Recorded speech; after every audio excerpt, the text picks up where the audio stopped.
Are you one of those people that say that self-defender did not have to shoot that violent attacker? That self-defender could have ran instead of shooting? Or are you at least one of those people that hear other people say that that self-defender could have ran instead of shooting? Whichever side of the fence you are on, today let's take a realistic look on whether a self-defender should run instead of shooting his or her attacker. So let's jump right into it. Drop your weapon, drop your...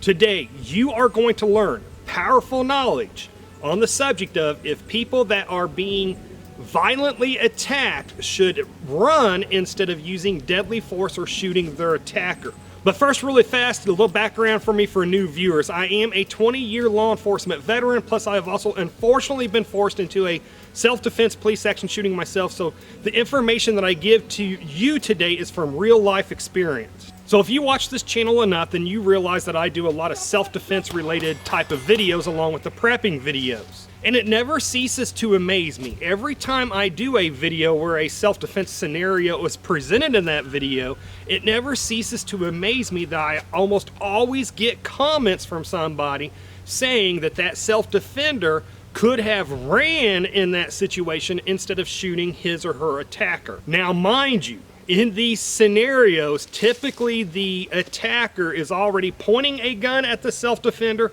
or he's charging at the self-defender with a knife. These are life or death situations where the violent criminal is already commencing that deadly attack on that self-defender. And these people will still make comments along the lines of, that self-defender did not have to shoot that attacker, he could have ran instead. So let's call a spade for the brevity for this video. When somebody is expected to retreat instead of defending themselves, that is called duty to retreat. Duty to retreat is when somebody, again, is expected to flee instead of taking actions to protect themselves against that violent attacker. Now, as somebody that has been in numerous really ugly fights throughout my career, and also as somebody that has had a bad guy point a gun at me and be wanting to shoot me, as somebody that's experienced those things throughout my career, I do have some understanding of how deadly force situations actually go down and how ugly and confusing they can be. So if you are one of those people that believe that self-defenders must try to retreat before they can use force to protect themselves, all I'm asking from you in this video is just to hear me out. All I'm asking is that you hear me out and take in what I say and then compare that or add that to your preconceived notions, and then take both of those so that you can make a better and more informed decision on this topic. So here is the first point. True life or death, deadly situations, they happen within split seconds. You rarely get warning that that's going to happen that gives you the ability to not even be there to begin with, to make your escape earlier in the day or minutes before, whatever. Again, usually these attacks are sudden and boom, you're being attacked and your life is on the line. Let's face it, bad guys don't stand 20 feet away from you with a knife in their hand and saying, I'm going to attack you in 5, 4, 3. You know, again, they happen instantaneously.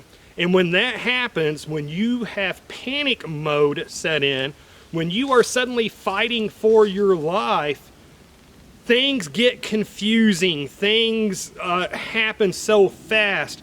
And you have to realize that you are having to make split-second decisions underneath this type of stress, and therefore you're not going to make perfect decisions. And all it takes is one little mistake for your escape to fail, and then for your bad guy to reach you and to inflict his fatal injuries upon you. When you are in a situation like that, you don't have the ability to pay attention to every detail that is surrounding you. You're having to pay too much attention to what is going to harm you.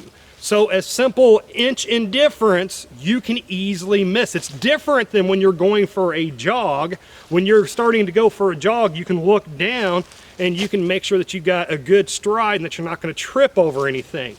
When you are facing someone or something that's going to injure you, you have really divided attention. And again, it's just one simple mistake like that to expect somebody to have to run can cost that person their life. Now here is point number 2.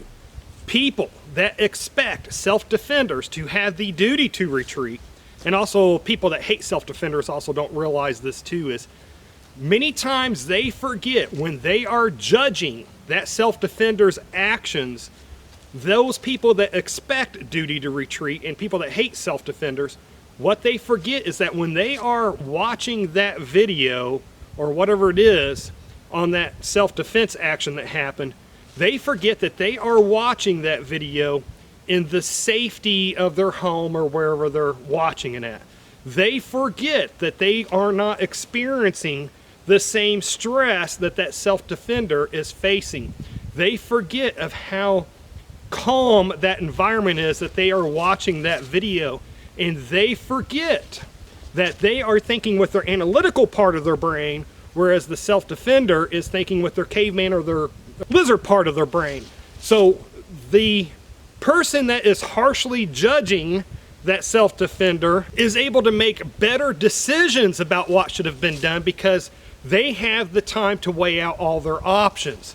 However, that self-defender that is fighting for their life does not have that luxury. Folks, you just can't expect self-defenders to make perfect decisions underneath stressful situations like that. All you can expect of them is to make reasonable decisions. Now let's move on to point number 3, and let's just get past the fact that if a person is forced to flee, forced to run, that they may trip and put themselves and get themselves killed by their attacker. Let's also think about this. Should the good person, should the victim, should they find out the hard way if they can escape their attacker or not? I will tell you this, throughout my career, I have ran into numerous bad guys that ran like a deer, that could just run like a gazelle.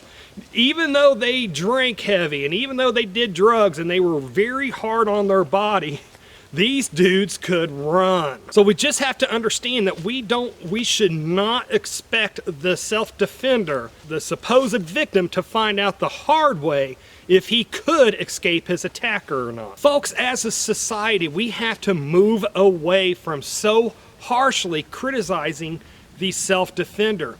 We have to quit putting extra burdens on good people just trying to survive, just trying to defend themselves. Folks, every time we put an extra burden, such as you shall try to retreat first, every time we put an extra burden like that on the self-defender, we are putting the self-defender at a disadvantage and giving the advantage to the bad guy. Folks, it's really as simple as this. If a good person is legally where they are at, they should not be legally expected to leave that area.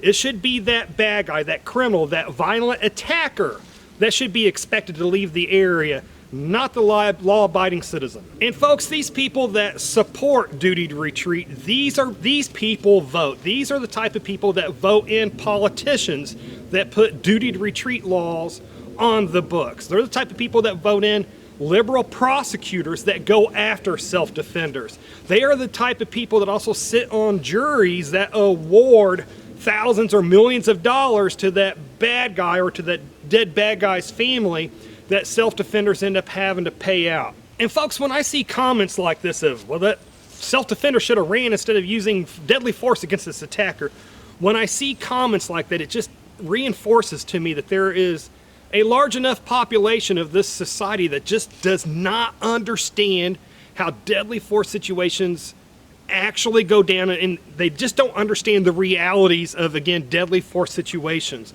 A video I did not too long ago where in the scenario an attacker with a knife was charging at the self-defender, and I actually had more than one person comment about how the self-defender should have disarmed and taken the knife away from that attacker instead of shooting him. Let that one sink in. And then I also had people comment about how the self-defender should have used pepper spray instead of shooting that attacker. And folks, I can tell you this. I have used pepper spray against criminals numerous times throughout my career. And I can tell you this from personal experience. Pepper spray typically takes a few moments to kick in, to start really affecting that bad guy. Pepper spray typically takes a few moments before it starts burning the bad guy's eyes bad enough he can no longer see to continue his fight or his attack against you.